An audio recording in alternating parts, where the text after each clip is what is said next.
Let's revise some key terms of narrative structure to get those marks. Now, we need to learn all of the terms, and that way, when we are reading a text, the correct terms should jump out at us. We'll be able to see them.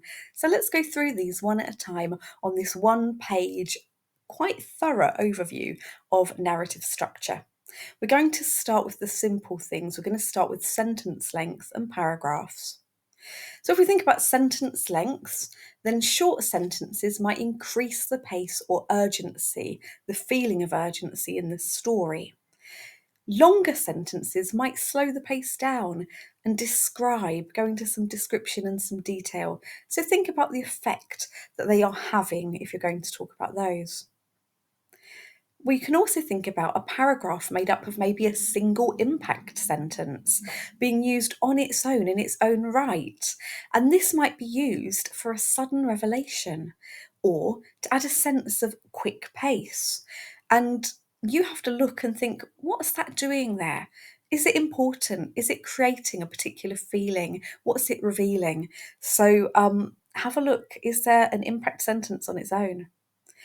The writer might also choose to use sentence fragments, and this is when a sentence isn't grammatically correct. There's not the subject and verb that you would expect, but there is a capital letter and full stop. Sometimes these are used again for impact, and also they mimic real speech or thought because we often might think with one word, and so it really can help to draw us into what's going on. So, what is going on in that moment? Another thing we might think about and that can be quite nice is if we're reading from the beginning of the extract, then let's think about beginnings.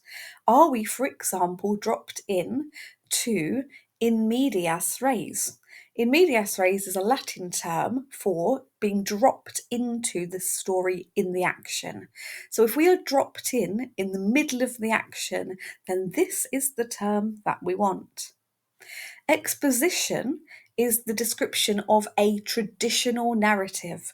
So, in a traditional story, we would begin not in the middle of the action, but being given the setting, the atmosphere, the character, the time, the place, and then a problem being dropped in order to hook us and raise our suspense and tension. So, those are two different ways that a writer might begin a story. Another useful structure thing to think about is character. But we can't just say character, it's not enough on its own, but thinking about how characters are introduced and what's going on, perhaps through dialogue. Some key words when we're talking about character could be protagonist, and the protagonist is the hero or main character. If we're rooting for a particular person or emotionally engaged and wanting them to do well, then it's likely they're our hero, main character, or we can say protagonist. If there is an obvious baddie who's against the protagonist or the hero, and they're obviously really nasty, they're doing bad things, then we would call them an antagonist. Not all stories have them. Another way to think about character is to think about the narrative voice of the story. Who's telling this story? So, for example, is the narrator telling this story? The storyteller is the narrator. Are they telling the story in first person? I. I went here. I went there. I saw them. They terrified me. Well, this is a first person narrator who is the main character in this story or is telling the story as one of the characters. We can also have a third person narrator talking about the characters in the story, but telling the story from a distance. This is the storyteller talking about them as he, she, they, not I, not a character in the story themselves. Now, let's move to another more simple one. A lot of us watch movies, so let's jump down to shift in focus and zooming in and zooming out. Because here, this is talking about what we call cinematics. In the cinema or on the telly, we see the director maybe suddenly shifting from looking at one thing to going to something completely different. A sudden change in the place, time, character, or a new focus completely might be important to the narrative, to the plot, and how it develops. How? What's the effect that it's having? So notice these changes, these shifts in focus. Another thing that is very cinematic is zooming in and zooming out. If a writer suddenly zooms in a close up, for example, on a particular person or a particular place, why? Why have we suddenly zoomed in on that thing? Why is that important? So we need to ask ourselves what the purpose of that is. Sometimes we can zoom out and see a wider perspective, sometimes we zoom in. And we can also talk here about inside to outside. So if the writer zooms to the outside and we get a wider perspective, why? We might be talking about the weather, there might be something dangerous happening. If we suddenly zoom to the inside, how does that change and what is the effect? What's the information maybe that we've been given? Okay, now let's think about setting, which often is something that comes up at the beginning. Setting is talking about the time, the place, and the atmosphere. Setting could include the use of temporal markers or time markers. The more sophisticated term, if you want it, is temporal markers. So, temporal markers, time markers could include he woke up at midnight. If a writer says he woke up at midnight, immediately we're pulled into he's in his bed. It's dark. The atmosphere might be a little bit scary, a little bit foreboding, because we won't be able to see what's going on and we wonder why he's woken up. The temporal marker, midnight, is telling us exactly when.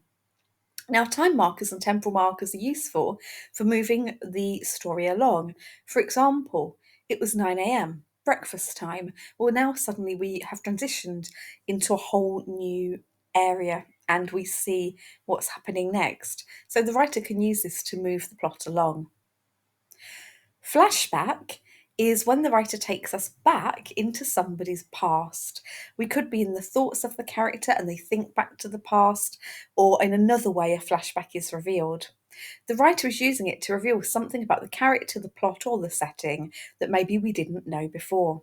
What is revealed, and how does it help us to maybe empathise or build an understanding of the character?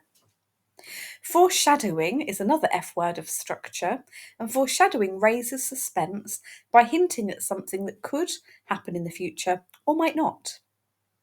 The reason that foreshadowing is used is to raise the suspense and keep us guessing about what might happen next. It's an excellent way to hook the reader.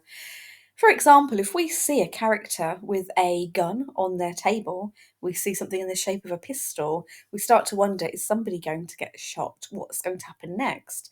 But actually, they might just take that and use it to light a candle. Oh, it's a lighter in the shape of a pistol. So it's not necessarily foreshadowing that it's going to come true. It's all about that raising suspense. And finally, we're going to look at endings. That seems a suitable way to think about endings. Now, endings could end at a point of climax, the peak of tension and drama, and we could just be left without a resolution, without an ending. If we're left at the end without a resolution, at a point of drama or tension, or a point of suspense, without knowing what has actually happened, then we would call this a cliffhanger. A cliffhanger keeps us hanging. It's like hanging by our fingernails from the cliff. Will we survive? Any Netflix drama, BBC series, they always end, don't they, between each episode on a cliffhanger. Now, a resolution is the opposite. A resolution is where a story is completed, it's finished. At the end, all the loose ends are tied up, and we have to think, how are we left feeling? Are we left satisfied? Is it hopeful for the character? Is it a good, satisfactory conclusion for them? Is it sad? So think about and reflect on at the end how that leaves you feeling as a reader. Okay, I hope this was a really helpful one-page overview of some key structural terms.